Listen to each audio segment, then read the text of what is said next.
আসসালামু আলাইকুম, সবাই কেমন আছেন? আশা করি সবাই ভালো আছেন। আজকে আমরা আসলাম এটা রামচন্দ্রপুর, না রামচন্দ্রপুর রামচন্দ্রপুর যেমন নাম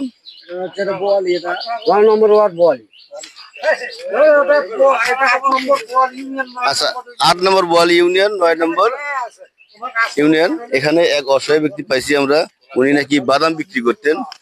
তো টাকার অভাবে এই ব্যবসাটা উনি করতে পারতেছে না। তাই আজকে আমি খবর পেয়ে, আমার এক ফলোয়ারের মাধ্যমে খবর পেয়ে আমি এখানে আসলাম এবং তাকে আজকে আমরা বাদাম বিক্রির জন্য বা আমরা বাদাম নিয়ে আসছি, বাদাম দেবো তারা, যে উনি যেন বিক্রি করতে পারেন এবং সংসার চালাতে পারেন।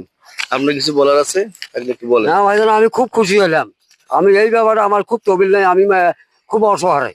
আপনার আর কোনো সমস্যা আছে? হ্যাঁ, সমস্যা আছে তো, বলেন। আমি তো অনেক সময় মনে করেন মাছ গুলো আমার খাওয়াবো না, কারণ আমি ক্লিয়ার কথা কই।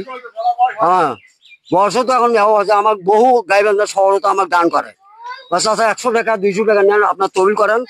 আমি এইভাবে চলতেছি। এই বিষয় শেষ। আসসালামু আলাইকুম। আজকে তাহলে আপনার জন্য আরেকটা মুরগি বরাদ্দ হলো। আচ্ছা, এখন একটা মুরগি নিয়ে আসা হবে, আমি গাড়ি ভাড়া দিয়ে মুরগি নিয়ে আসবো। ঠিক আছে? হ্যাঁ, ঠিক আছে। আচ্ছা, ঠিক আছে।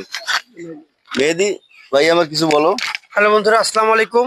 আপনারা জানেন যে ইতিপূর্বে আমাদের পেজে একটা ভিডিও আপলোড করা হয়েছিল যে হারুন রশিদ ভাই আমাদের এলাকায় আসবেন এবং তিনি কিছু মানুষের মাঝে, মানে কিছু অসহায় মানুষের মুখে হাসি ফোটানোর জন্য তেনার যতটুকু সম্ভব তিনি তাদেরকে অনুদান দেওয়ার চেষ্টা করবেন। সেই কথা অনুযায়ী আজকে কিন্তু আমরা ইতিমধ্যে হাজির।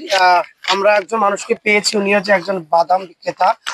ওনার সংসারে যতটুকু প্রয়োজন সবটুকুই মেটে ওনার সেই ব্যবসা থেকে।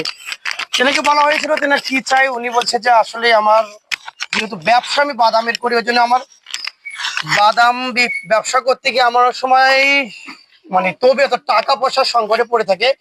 উনি বলছে আমার ব্যবসার জন্য যেটা প্রয়োজন বাদাম ছেড়ে যদি ওনাকে দেওয়া হয় তাহলে আর কি অনেক ভালো হয়। সেই অনুযায়ী আমরা আজকে কেনার জন্য কিছু বাদাম নিয়ে এসেছি, 4-5 কেজির মতো। আপনারা সবাই দোয়া রাখবেন যাতে করে আমরা এই কাজটা আজকে একজন দুইজন নয়, আমরা যেন শতাধিক এবং লক্ষ লক্ষ মানুষের মাঝে এরকম সেবাটা করতে পারি। এবং আমাদের এই সেবাটা সম্ভব আপনাদের ভালোবাসার দ্বারা। আমাদের প্রচেষ্টা আপনাদের ভালোবাসা পেলেই এটা ক্রমান্বয়ে সামনের দিকে এগিয়ে যাওয়া সম্ভব। আজকে আমরা একজন মানুষকে দিয়েছি, এটা যেন একজনের ভিতরে খাদ্য না থাকে, এটা যেন আমরা প্রত্যেকটা অসহায় মানুষের দ্বারা যেতে পারি এবং তাদেরকে খুশি করতে পারি এবং তাদের যে প্রয়োজনটা আছে, যদিও সবটুকু প্রয়োজন মেটানো সম্ভব নয়, যতটুকু সম্ভব আমরা যেন ততটুকু মেটাতে পারি।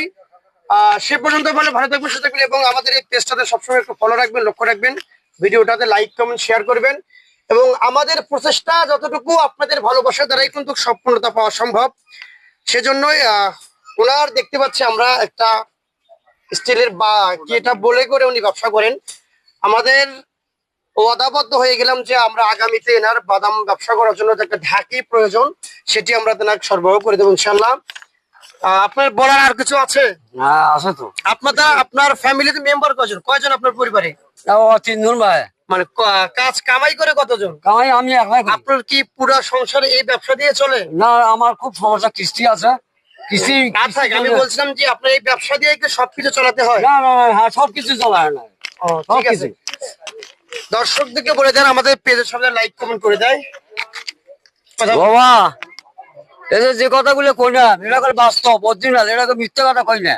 আচ্ছা, আমি খুব অভাবে আছি। তোরা মনে কর যা পারো আমাকে দান করবেন, আমি যথেষ্ট খুশি, আমি দোয়াও করবো। ভাইয়ের পেজটা ফলো করে দিন। ভাইয়ের জন্য আমি দোয়া করবো, আরো যেন তৌফিক দান করে। বিসমিল্লাহ, আলহামদুলিল্লাহ, আসসালামু আলাইকুম ভাই। ধন্যবাদ, ওনার কথাগুলো আমরা শুনলাম। যদি আপনাদের এই ধরনের ভিডিও ভালো লাগে অবশ্যই আমার পেজটা সাবস্ক্রাইব করে রাখবেন এবং অসহায় মানুষের পাশে অবশ্যই আমি দাঁড়াবো। এবং যদি আপনারাও সাহায্য সহযোগিতা করতে চান তো অবশ্যই আমার সাথে যোগাযোগ করবেন। এই ধরনের মানুষকে নিয়ে আরো সুন্দর সুন্দর ভিডিও তৈরি করব এবং তাদের অর্থ সহযোগিতা করব। এবং আপনাদের মাঝে যদি আপনারাও অনুদান দিতে চান অবশ্যই আমার সাথে যোগাযোগ রাখবেন। ধন্যবাদ। আমার ভিডিওটা ভালো লাগলে অবশ্যই ভালো শেয়ার থাকবেন, সুস্থ থাকবেন এবং আমাদের পেজটা একটু ফলো রাখবেন। ধন্যবাদ সবাইকে। আল্লাহ হাফেজ। আসসালামু আলাইকুম।